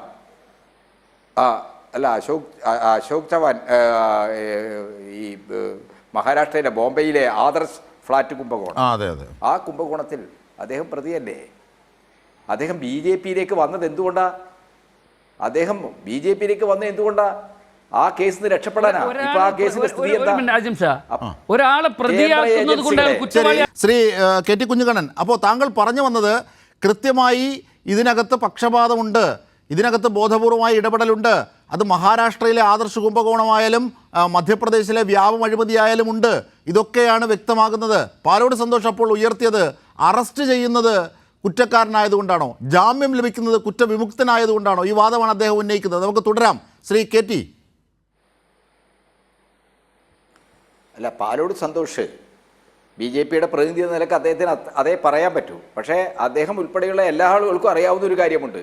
ഈ രാജ്യത്ത് കഴിഞ്ഞ 10 വർഷക്കാലമായി കേന്ദ്ര ഏജൻസികൾ എന്ന് പറയുന്ന ഭരണഘടനാ സ്ഥാപനങ്ങളെ നിരന്തരമായി BJP തങ്ങളുടെ രാഷ്ട്രീയ ആയുധമാക്കുക. യുവമോർച്ച പോലെ, ABVP പോലെ, മഹിളാ മോർച്ച പോലെ, ന്യൂനപക്ഷ മോർച്ച പോലെ BJPക്ക് വേണ്ടി ആളെ സംഘടിപ്പിക്കുന്ന ഏജൻസികളായി ഭരണഘടനാ സ്ഥാപനങ്ങളെ അധപ്പതിപ്പിക്കുകയാണ് നരേന്ദ്രമോദി സർക്കാർ ചെയ്തത്. നമുക്കെല്ലാവർക്കും അറിയാലോ, ഇന്ന് BJPയെ പിന്തുണക്കുന്ന MP-മാരിൽ വലിയൊരു പക്ഷം 17ാം ലോക്സഭയിൽ 120 MP-മാരായിരുന്നു കോൺഗ്രസ് നിന്ന് വന്നവരാ. ആ കോൺഗ്രസ് നിന്ന് വന്ന MP-മാരിൽ നല്ല ശതമാനം എന്താണ്? പല അഴിമതി കേസുകളിൽ പ്രതിയാണ്. ഇനി NDAയുടെ ഘടകകക്ഷികളായ രാഷ്ട്രീയ പാർട്ടികളെ നോക്കൂ, അതിൻ്റെ നേതാക്കളെ നോക്കൂ. വലിയ കുംഭകോണങ്ങളിൽ കേസുകളുള്ള ആളുകൾ, വലിയ പ്രതിസന്ധി നേരിടുന്ന ആളുകൾ, അവരെയൊക്കെ എന്താണ് ഇത്തരം കേസുകൾ പൊക്കി പീഡിപ്പിച്ചും ഭയപ്പെടുത്തിയുമാണ് BJP NDAയുടെ ഘടകകക്ഷിയാക്കി മാറ്റിയത്.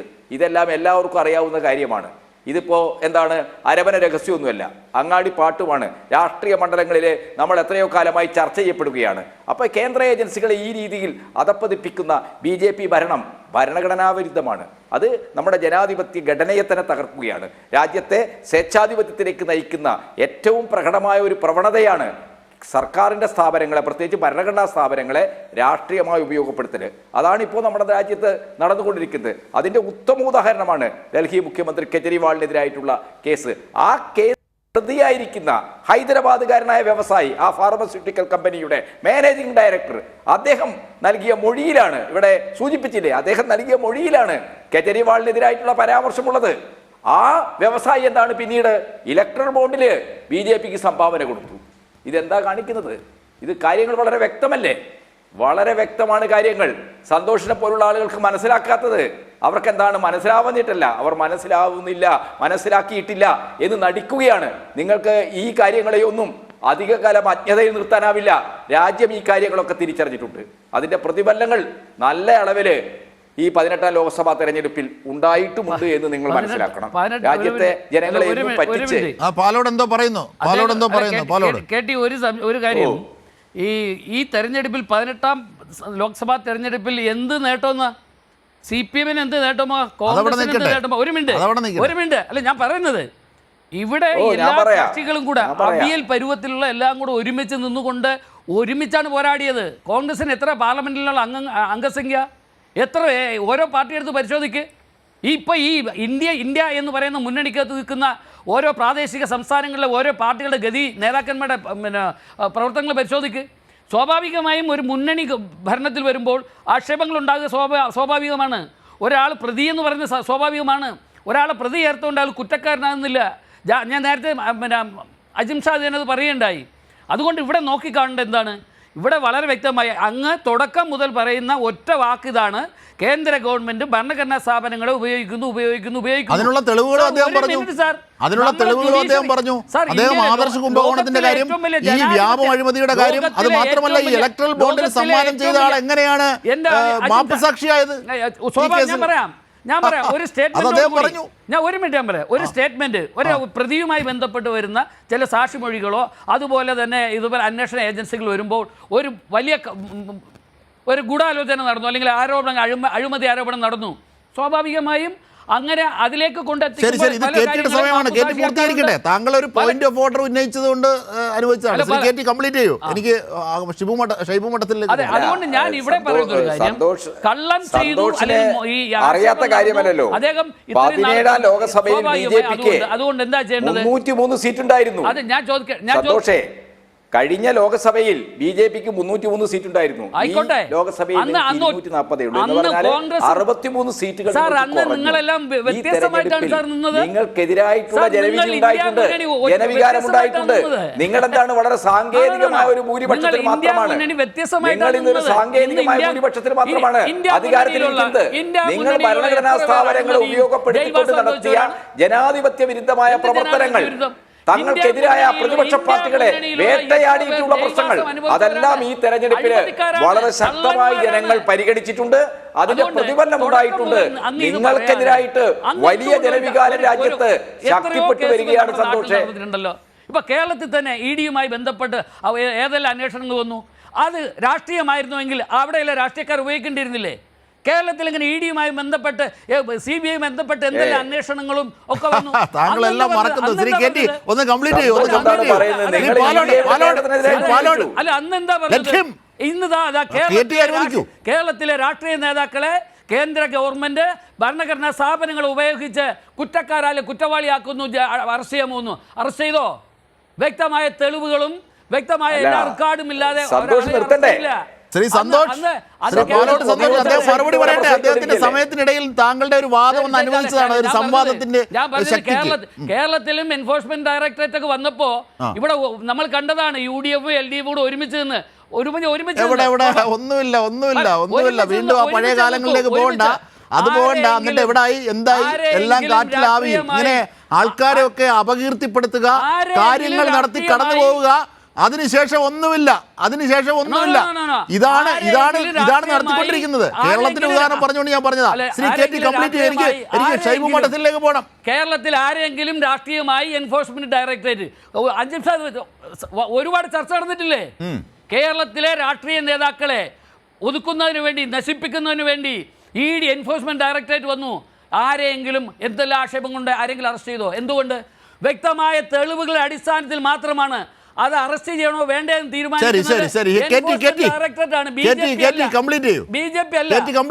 അതെ, ഒറ്റ വാക്ക്.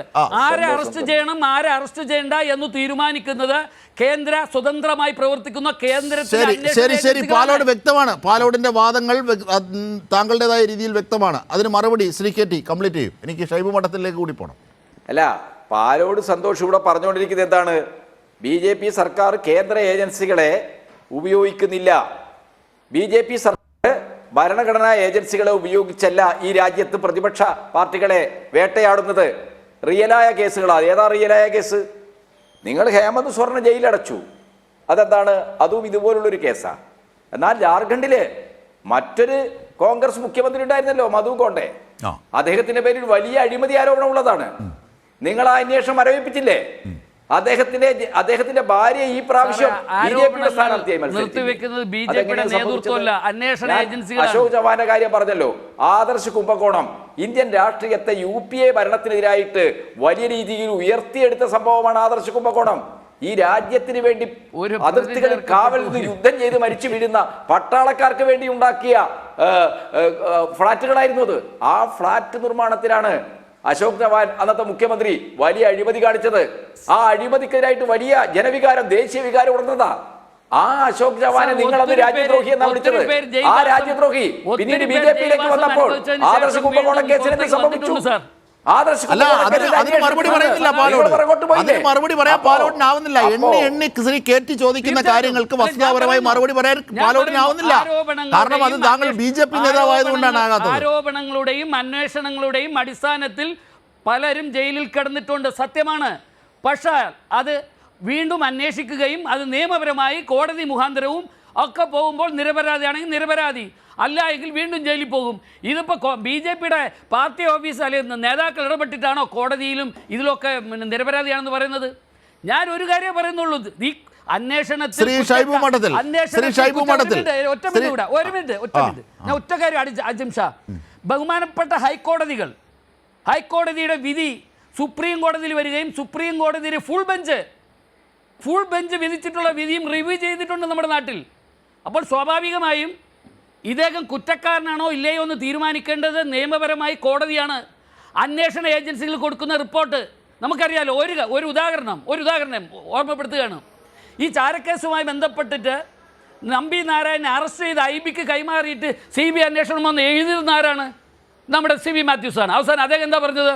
CBI അന്വേഷണം ശരിയല്ല എന്ന്. ഇതാണ് ഇവിടെ ഒരു നിയമം നടപ്പിലാക്കുന്ന ഒരു അന്വേഷണം ശരിയായ രീതിയിൽ നടത്തി കോടതിയെ കൊടുക്കുമ്പോൾ കോടതി ഇവർ കുറ്റക്കാരാണെന്ന് പറഞ്ഞാൽ ആ വിധി എന്താ പറയുക? അത് സ്വാധീനത്തിൻ്റെ ഭാഗമാണ്.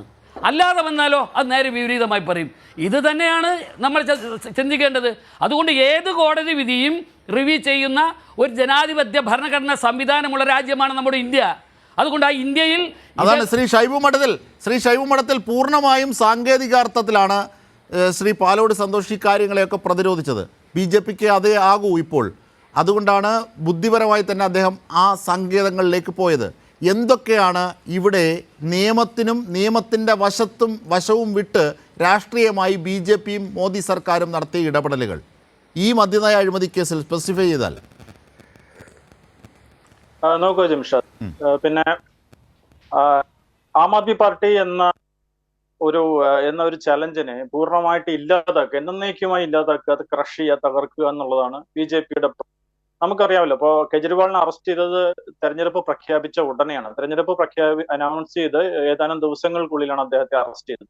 അദ്ദേഹത്തിന്റെ അറസ്റ്റ് ചോദ്യം ചെയ്യപ്പെടാനുള്ള കാരണവും ഇന്നത്തെ സുപ്രീം കോടതിയിലെ വിധിയിലേക്ക് നയിച്ചതും നേരത്തെ ശ്രീ കുഞ്ഞിക്കണ്ണൻ പറഞ്ഞതുപോലെ 1 വർഷത്തിലധികമായി അന്വേഷണം നടക്കുന്ന കേസാണ്. എന്നിട്ടും ഈ 1 വർഷത്തിന്റെ അവസാനം അദ്ദേഹത്തെ അറസ്റ്റ് ചെയ്യുമ്പോഴും യാതൊരു വിധത്തിലുള്ള തെളിവും ശേഖരിക്കാൻ ഇഡിക്ക് സാധിച്ചിരുന്നില്ല എന്നുള്ളത്. ഇനി രണ്ടാമത്തെ കാര്യം, സിസോദിയ ഉപമുഖ്യമന്ത്രിയെ അടക്കം ജയിലിലാക്കുകയും അതിന്റെ പ്രക്രിയകൾ തുടരുകയും ഇത്ര മാസത്തോളം ജയിലിൽ കിടക്കുകയും ചെയ്തത് ഒരു വസ്തുതയും ഇല്ലാത്തത് കൊണ്ടാണോ? ഇതാണ് അദ്ദേഹം ചോദിച്ചതിലെ ഒരു യുക്തി. മറുപടി പറയാം. അതെ, അതാണ് അതിന്റെ ഏറ്റവും, ഞാൻ നേരത്തെ പറഞ്ഞതുപോലെ prevention of money laundering act അനുസരിച്ചുള്ള അറസ്റ്റ് ആയതുകൊണ്ടാണ്. ഇപ്പൊ നേരത്തെ പലരും സൂചിപ്പിച്ചതുപോലെ കെജ്രിവാളിന്റെ അറസ്റ്റ് ശ്രീ ശരത് ചന്ദ്ര റെഡ്ഡി എന്ന അരബിന്ദോ ഫാർമയുടെ ഡയറക്ടർ ബോർഡ് മെമ്പർ ആയിട്ടുള്ള ആൾ, അദ്ദേഹത്തിന്റെ മൊഴിയുടെ മാത്രം അടിസ്ഥാനത്തിലാണ്. ഈ മൊഴി വിശദമായി നമ്മൾ മനസ്സിലാക്കണം. കെജ്രിവാളിന് 2 ആഴ്ചകൾക്ക് മുമ്പ് വിചാരണ കോടതി ജാമ്യം അനുവദിച്ചിരുന്നു. ഈ വിഷയം വളരെ വിശദമായി പരിശോധിച്ച ശേഷം ആ ജാമ്യം പിന്നെ ഹൈക്കോടതി സ്റ്റേ ചെയ്യുകയാണ് ചെയ്തത് പിറ്റേ ദിവസം. അപ്പം ഹൈക്കോടതി സ്റ്റേ ചെയ്യുന്ന തൊട്ടു മുൻപാണ് CBI അദ്ദേഹത്തെ അറസ്റ്റ് ചെയ്തത്. അതായത് ഈ 2 കേസിലും കെജ്രിവാളിന് ജാമ്യം കിട്ടുമെന്ന് ഉറപ്പാണ്. ഞാൻ പറഞ്ഞു വന്നത് ശരത് ചന്ദ്ര റെഡ്ഡി എന്ന ഒറ്റ ആളുടെ മൊഴിയുടെ അടിസ്ഥാനത്തിൽ മാത്രമാണ് ഈ അറസ്റ്റ് ഉണ്ടായിട്ടുള്ളത്. അത് മനീഷ് സിസോദിയുടെ കേസിലും അറസ്റ്റ് ആ ഒരൊറ്റ മൊഴിയുടെ അടിസ്ഥാനത്തിലാണ്. പിന്നെ ഇതിനകത്ത് സൂചിപ്പിക്കേണ്ട ഒരു മൊഴിയും കൂടെ ഉണ്ട്. അതായത് BJPയുടെ NDA സഖ്യകക്ഷിയായ തെലുങ്ക് ദേശം പാർട്ടിയുടെ MP ആയിട്ടുള്ള ഒരു ശ്രീനിവാസ് റെഡ്ഡി ഉണ്ട്, മകുന്ദ ശ്രീനിവാസ് റെഡ്ഡി, ഇപ്പോ ആന്ധ്രയിൽ നിന്നുള്ള MP.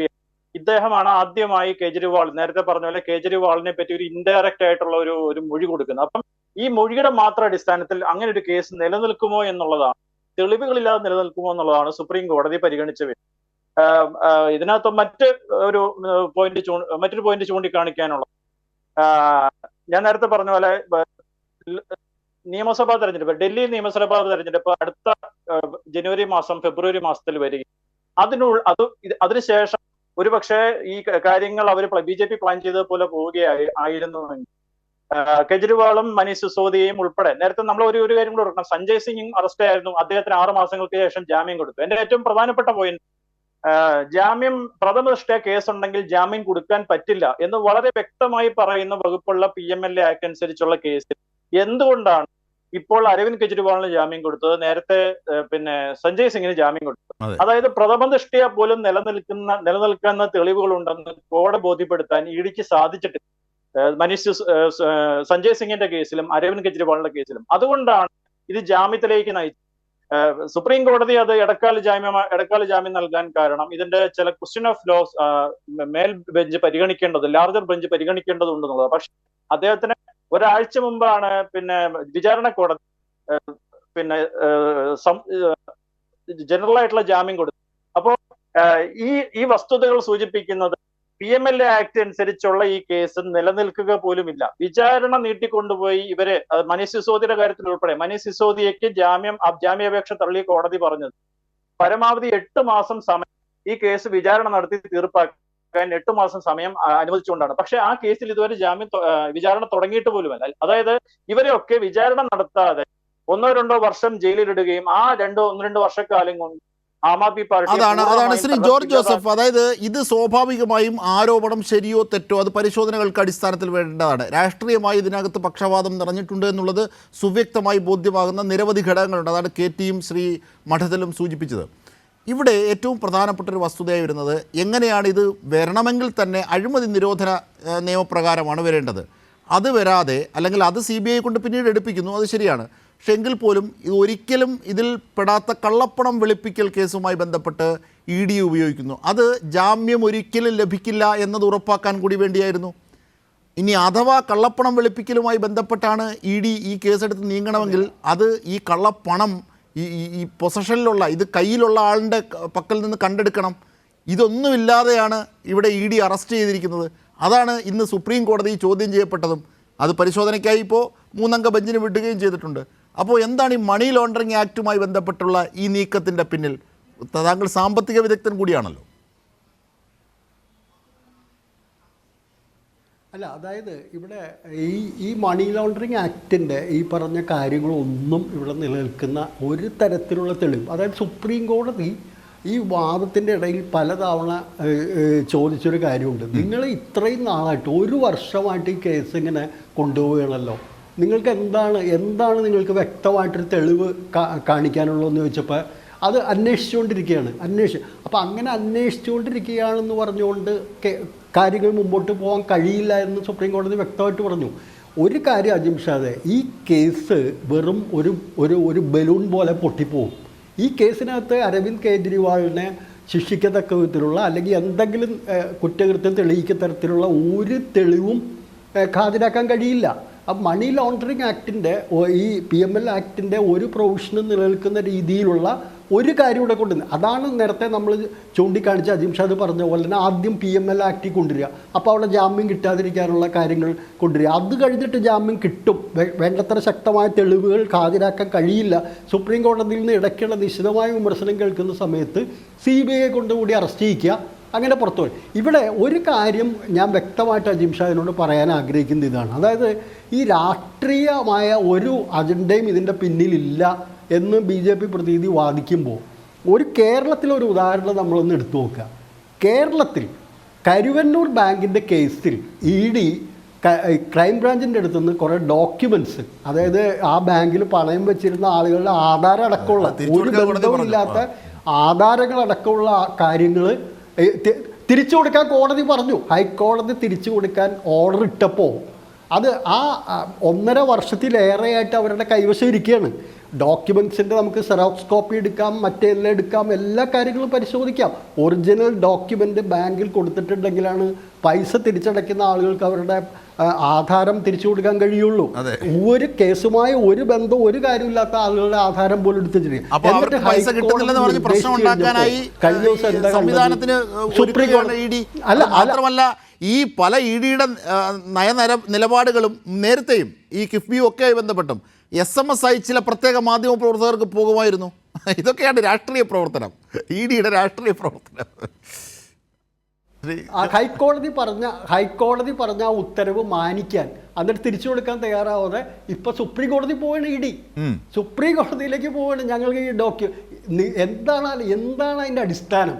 അപ്പോൾ അതായത് ആ പ്രശ്നം ജനങ്ങളുടെ ഇടയിൽ ഒരു ഗവൺമെൻറ്റിനെതിരായ ശക്തമായ എതിർപ്പുണ്ടാക്കിയെടുക്കുക, രാഷ്ട്രീയമായി ആ ഗവൺമെൻറ്റിനെതിരെ ശക്തമായ എതിർപ്പുകൾ ജനങ്ങളുടെ ഇടയിൽ നിന്ന് ഞങ്ങളുടെ കാശ് കിട്ടുന്നില്ല, ഞങ്ങളുടെ ആധാരം കിട്ടുന്നില്ല, ഇതെല്ലാം ഗവൺമെൻറ്റിൻ്റെ കുഴപ്പം കൊണ്ടാണെന്ന് വരുത്തി തീർക്കുകയാണ്. അല്ലെങ്കിൽ ഹൈക്കോടതിയെ പോലെ ഒരു ഉന്നത കോടതി ഒരു ഓർഡർ ഇടുന്നു, നിങ്ങളുടെ ആവശ്യം കഴിഞ്ഞ് തിരിച്ച്, മാത്രമല്ല 3 മാസത്തേക്കാണ് കൊടുക്കണുള്ളൂ. അത് കഴിഞ്ഞ് നിങ്ങളുടെ ആവശ്യം കഴിഞ്ഞ് നിങ്ങൾ പരിശോധിച്ചിട്ട് നിങ്ങളുടെ കാര്യങ്ങൾ കഴിഞ്ഞ് ഉടനെ തിരിച്ചേൽപ്പിക്കണമെന്ന് പറയുന്നത്. അതിനെപ്പോലും സുപ്രീം കോടതി ചോദ്യം ചെയ്യാം. EDയുടെ രാഷ്ട്രീയ പ്രവർത്തികൾ ഇതാണ് ശ്രീ ജോർജ് ജോസഫ് തെളിവ് സഹിതം സംസ്ഥാപിച്ചപ്പോൾ. ശ്രീ പാലോട് സന്തോഷ്, ഇത്ര വ്യക്തതയോടുകൂടി കാര്യങ്ങൾ നീക്കുമ്പോൾ കെജ്രിവാളിന് ഇപ്പോൾ ലഭിച്ച ജാമ്യം, കാരണം ഈ ജാമ്യം താങ്കൾ നേരത്തെ സൂചിപ്പിച്ച ഒരു പോയിന്റ് ഉണ്ട്, ജാമ്യം ലഭിച്ചാൽ ഈ കുറ്റവിമുക്തിയായെന്ന് പറയാനാകുമോ? അറസ്റ്റ് ചെയ്താൽ കുറ്റക്കാരനാണെന്നും പറയാനാകില്ല, കുറ്റാരോപിതനാണ്. അപ്പോൾ ഈ ആരോപണങ്ങളുടെ പിന്നിലെ വസ്തുതകൾ, ശ്രീ പാലോട് സന്തോഷ്, ഈ ആരോപണങ്ങളുടെ പിന്നിലെ വസ്തുതകൾ വ്യക്തമാകുന്നതാണ് ഈ ED എടുത്ത കേസിൻ്റെ നിയമം. അതായത് PML ആക്ട് പ്രകാരം, ഈ മണി ലോണ്ടറിങ് പ്രിവെൻഷൻ ആക്ട് പ്രകാരം ജാമ്യം ലഭിക്കില്ല. എന്നിട്ടും ഇടക്കാല ജാമ്യം 2 തവണ ലഭിച്ചത് എങ്ങനെ? അതാണ് ഈ കേസിൻ്റെ മെറിറ്റ് സർക്കാരിൻ്റെ പക്ഷത്ത് ദുർബലമാണ് എന്നുള്ളത് ബോധ്യമാകുന്നത്. എൻ്റെ അജിംഷാദെ, ഇന്ത്യയുടെ ചരിത്രത്തിൽ ഇത്രയും നെറുകേടുള്ള ജനാധിപത്യ വിശ്വാസത്തിന് വിരുദ്ധ സമീപനം സ്വീകരിക്കുന്ന, നമുക്കറിയാം, അക്രമത്തിനെതിരെയും സ്വച്ഛാധിപത്യത്തിനെതിരെയും വിഘടനവാദത്തിനെതിരെയും അഴിമതിക്കെതിരെയും പോരാടുന്നു എന്നുള്ളതിൻ്റെ ഭാഗമായിട്ടാണ് കെജ്രിവാൾ മുഖ്യമന്ത്രിയായെങ്കിൽ ഇന്ത്യയുടെ ജനാധിപത്യ സംവിധാനത്തെ അല്ലെങ്കിൽ ലോകത്തിന് മുമ്പിൽ ഇന്ത്യയെ ഏറ്റവും നാണിപ്പിക്കുന്ന ഒരു സമീപനമാണ് കെജ്രിവാളിൻ്റെ ഭാഗത്തുണ്ടായത്. ഞാൻ സൂചിപ്പിക്കട്ടെ, നമുക്കറിയാം, കോടതിയുടെ ചെറിയ പരാമർശങ്ങൾ, കേരളത്തിലും ഇന്ത്യയിലും ചെറിയ പരാമർശങ്ങൾ, കോടതി പരാമർശത്തിൻ്റെ പേരിൽ രാജിവെച്ച ചരിത്രം നമ്മുടെ മണ്ണിലുണ്ട്, കേരളത്തിലും ഇന്ത്യയിലും.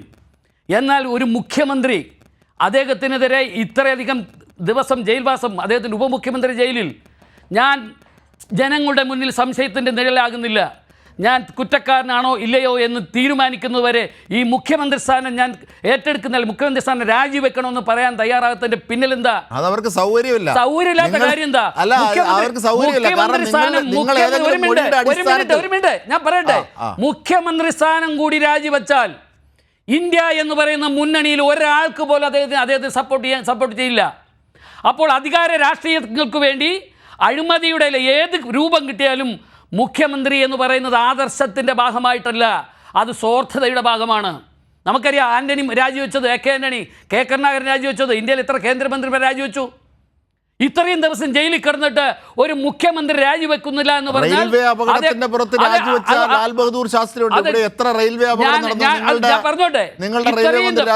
ഞാൻ ഒരു കാര്യം, അഴിമതിക്കെതിരെ പോരാടുന്ന ഒരാളിനെതിരെ അഴിമതി ആരോപണം വന്നാൽ അദ്ദേഹം ജനങ്ങളുടെ പ്രതിനിധിയായി ഭരണരംഗത്ത് നിൽക്കുന്ന ഒരാളാണെങ്കിൽ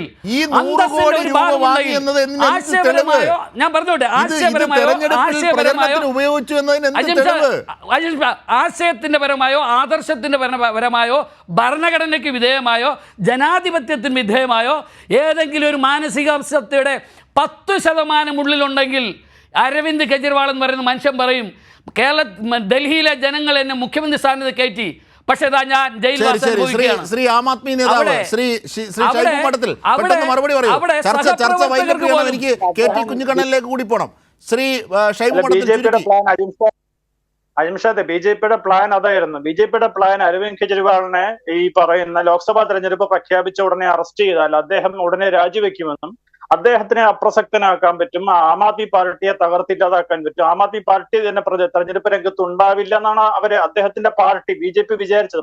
പക്ഷെ അവരുടെ പദ്ധതികൾ അട്ടിമറിച്ചുകൊണ്ടാണ് കോടതി അദ്ദേഹത്തിന് ഇടക്കാല ജാമ്യം കൊടുത്തത്. അദ്ദേഹത്തിന് ജാമ്യം കിട്ടുന്നില്ല, ഡൽഹിയിലെ ഭരണം തടസ്സപ്പെടുന്നു പറഞ്ഞായിരുന്നല്ലോ അന്ന് ബഹളം വെച്ചത്. അന്ന് ഡൽഹി സർക്കാരിനെ ലഫ്റ്റനന്റ് ഗവർണർ പിരിച്ചുവിടാൻ പോകുന്നു, അതിന് ഒരു അഭിപ്രായ രൂപീകരണം നടത്തുകയായിരുന്നു അന്ന് അവർ ചെയ്തത്. ആ സമയത്ത് എന്താ കോടതി അദ്ദേഹത്തിന് ഇടക്കാല ജാമ്യം കൊടുക്കുക, തെരഞ്ഞെടുപ്പ് പ്രചരണം നടത്താൻ ചെയ്തു. ഇപ്പോൾ വീണ്ടും അദ്ദേഹത്തിന് ഇടക്കാല ജാമ്യം കൊടുത്തിരിക്കുക. അപ്പം അദ്ദേഹത്തിനെതിരായ കേസ് വളരെ ദുർബലമാണ്, അത് ദുർബലമായിക്കൊണ്ടിരിക്കുക. ആ കേസ് നാളെയോ മറ്റന്നാളോ ഇല്ലാതാവുന്ന കേസാണ്. CBIയുടെ കേസും കോടതി നിലനിൽക്കാൻ പോകുന്ന കേസല്ല. അപ്പൊ അദ്ദേഹത്തെ രാജിവെപ്പിച്ച് അദ്ദേഹത്തെ രാഷ്ട്രീയത്തിൽ അപ്രസക്തനാക്കാൻ പറ്റുന്നതാണ് BJP വിചാരിക്കുന്നത്. അങ്ങനെ സംഭവിക്കില്ല. അതുപോലെ കുഞ്ഞിക്കണ്ണൻ, നമുക്ക് 1 മിനിറ്റ് മാത്രമാണ് അവശേഷിക്കുന്നത്. അതായത് ഈ കേസിന്റെ പ്രത്യേകതയിൽ ഇടക്കാല ജാമ്യം ലഭിക്കുക എന്നത് തന്നെ വലിയ ദൗർബല്യമാണ്, കേന്ദ്ര സർക്കാരിനെ സംബന്ധിച്ച് വലിയ തിരിച്ചടി തന്നെയാണ്. ഇവിടെ രാഷ്ട്രീയമായ പ്രതിരോധം കൂടി ശക്തമാക്കണ്ടേ പ്രതിപക്ഷം?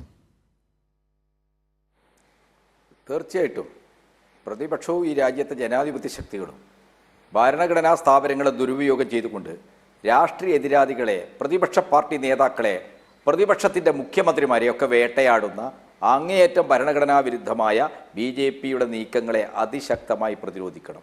ഒരിക്കലും നിലനിൽക്കില്ലാത്ത ഒരു കേസിലാണ് അരവിന്ദ് കെജ്രിവാളിനെ പ്രതിയാക്കിയത്. ഇവിടെ BJPയുടെ പ്രതി പറയുന്ന അദ്ദേഹം എന്തുകൊണ്ടാണ് ഈ കേസ് വന്നപ്പോൾ രാജിവെക്കാത്തതെന്ന്. അദ്ദേഹം മുഖ്യമന്ത്രിയായി തുടരുന്നതും ഒരു രാഷ്ട്രീയ പ്രതിരോധമാണ്.